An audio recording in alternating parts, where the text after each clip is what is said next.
Super. Thank you, everybody, so much for sticking around. And our next speaker is a really fascinating gentleman. You've been working on climate change, an area related to climate change, a very fascinating and vital area.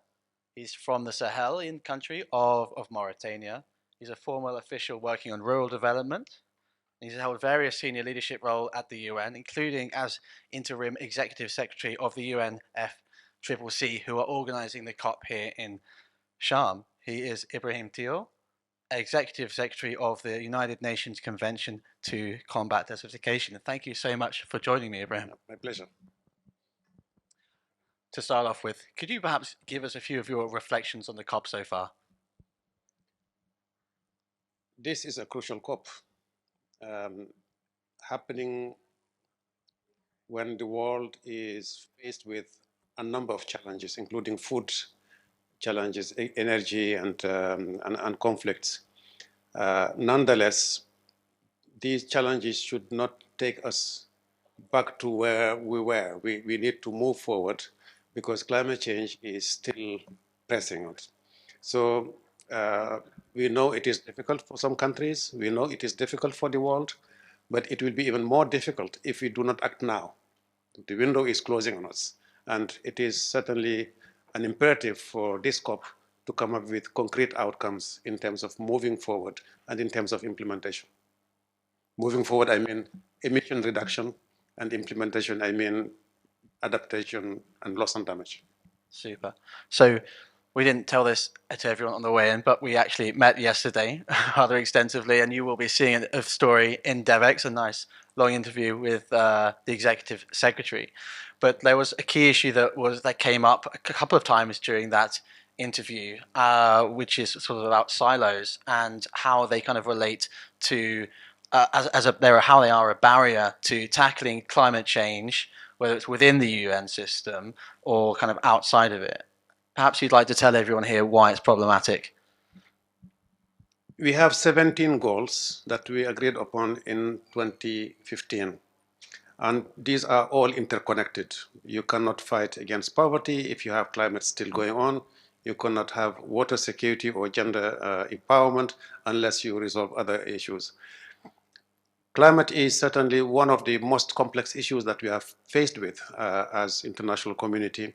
And we live in one planet. And that planet is not that like you can resolve one issue on Monday and wait until Tuesday to move to another one and Wednesday to deal with a third one. I am in charge of the UNCCD, which is essentially in charge of land and drought. Land as a resource that is feeding us, is providing us with the water we drink and part of the air we breathe. How do you dissociate that with climate change? We are dealing also with droughts as part of our mandate. How do you dissociate that with climate change? Of course, droughts are not new. They have been here for thousands of years, since the pharaohs, but they are more frequent and more intense now. So there's a close relationship with climate change. So all to say that whilst we have different COPs for each of the Rio conventions, there are three together with the Biodiversity Convention, COPs should be talking to each other and through national delegates, because it's the same countries that are coming to this, that have come to this COP and will go to the next COP next month in Montreal for the Biodiversity Convention and the UNCCD in a year and a half from now. But issues are absolutely interconnected. So we as UNCCD in charge of land, we feel like together with the biodiversity, we contribute to 30% of the climate solutions, the so-called nature-based solutions. Whether nature-based solution is receiving sufficient attention and sufficient funding? No. Why? Because the world is more concentrated on emission reduction, which is very important. But it will be equally important to actually make sure that you store the carbon back to the soil, because it should not have been emitted. Now that it is outside, let's restore it back to the soil, and that is through nature-based solutions. So we, as Convention to Combat Land Degradation and Promoting Land Restoration, we are contributing to climate.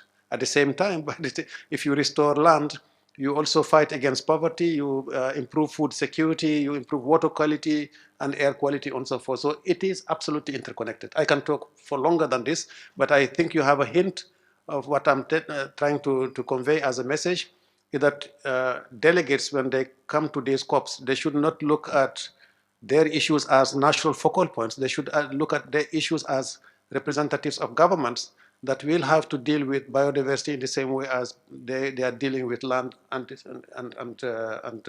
climate in particular. Of course, you have many other issues, but I just want to highlight these three. Wonderful, thank you. So we're here to talk about building momentum towards a global climate solution. And a big event for you this week has been the launch of the International Drought Resilience Alliance with the governments of Senegal and Spain. Perhaps you could tell everyone a little bit about this work. The government of Senegal and Spain took a leadership and called upon other countries. There is now an alliance which was launched on Monday by the Prime Minister of Spain and the President of Senegal. A number of heads of states were present, and international organizations, because in a way, with the severe droughts that the world is being faced with at the moment, I'll just give you some figures to. Now, the Horn of Africa is going through the most severe drought in 40 years. Europe was hit by the most severe drought in 500 years. Australia, the most severe drought in 800 years. The United States of America, in the most severe drought in 1,200 years. So you have a sense that this is global, and it is severe, and it is more intense. So it is not something that is hitting the north or the south. It is actually going to all countries. No country in the world is immune to drought. And it turns out that no country is prepared to drought. You can be a very rich country, but when you are faced with severe forest fires that you are unable to extinguish and control, when you are being faced with food security issues, or your rivers are drying to the point that you cannot navigate anymore, or you cannot undertake some energy-related activities like nuclear power, which a country like France had to stop some nuclear stations because the Loire River was dry. So it is affecting the economy as a whole. So this alliance aims to raise awareness at the political level and accelerate action through early warning systems that need to be put in place, as called for by Secretary General of the United Nations, early warning for all, by preparedness.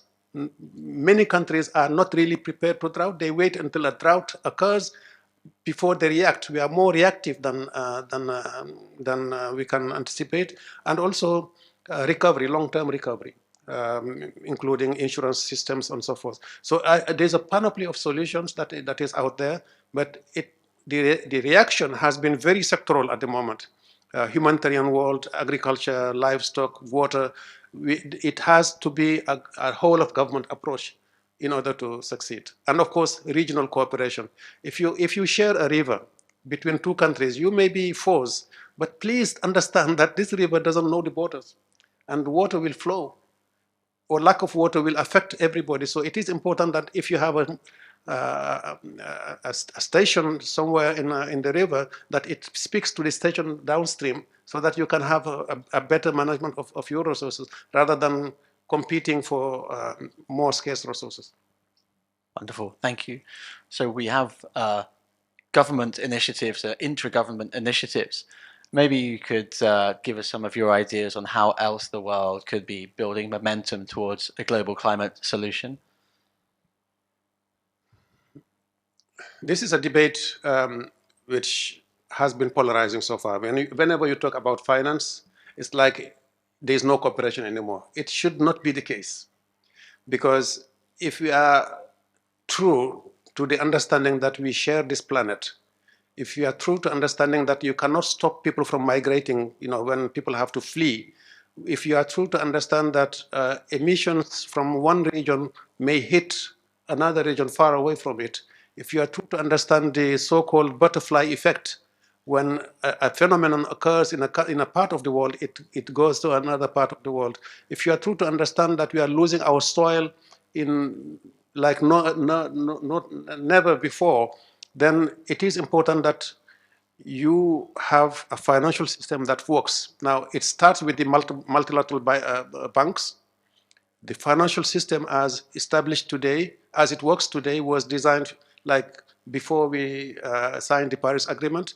We need to adapt to the situation. The transitions that we are talking about, energy transition or ecological transition, has to be reflected in the way we finance the world. Secondly, the private sector got a very clear message that with Paris Agreement signed, you need to divest from fossil fuels and dirty fuels. But are we opening doors for them to invest in clean energy?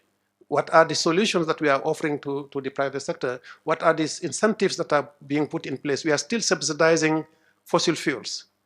Can we change to actually subsidize clean energy rather than the reverse? So the financial system, the financing that we are talking about is not only north-south. And it's not only governments to governments. It is absolutely the whole system that needs to be reviewed. And we have to actually understand that this, with climate change, with the Paris Agreement, yes, we have major challenges, but we also have major opportunities for business to run and to replace and substitute all the old technology that is there. You can call it standard assets, but actually some people will see it as an opportunity to invest in new technologies. So I think the world has to look at it in a more comprehensive way and create this platform of COP is unique. It may be slow, but it is unique. There is no other mechanism that works for us. So maybe reducing the polarization and increasing the cooperation as called for by UN Secretary General. Again, this week he used very strong terms, as you know. But I think the message has to be clear to all of us that it is cooperation. It is not through fighting or lack of collaboration that we will be winning the battle.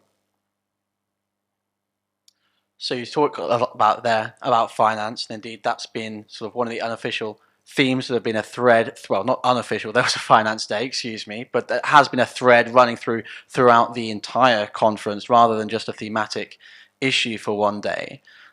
You've also talked a bit about leveraging the private sector, which we're hearing a lot of.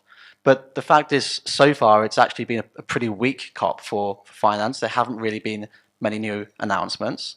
I mean, do you think governments are doing up and stepping up in a way that is required? I think we should dissociate financing from funding. You know, funding is more project-based and donor to recipient, as Hindu was saying just before we started this session. Financing is actually more encompassing. It's less polarizing. And I think if you see it as the glass half full, then you will see it as opportunities.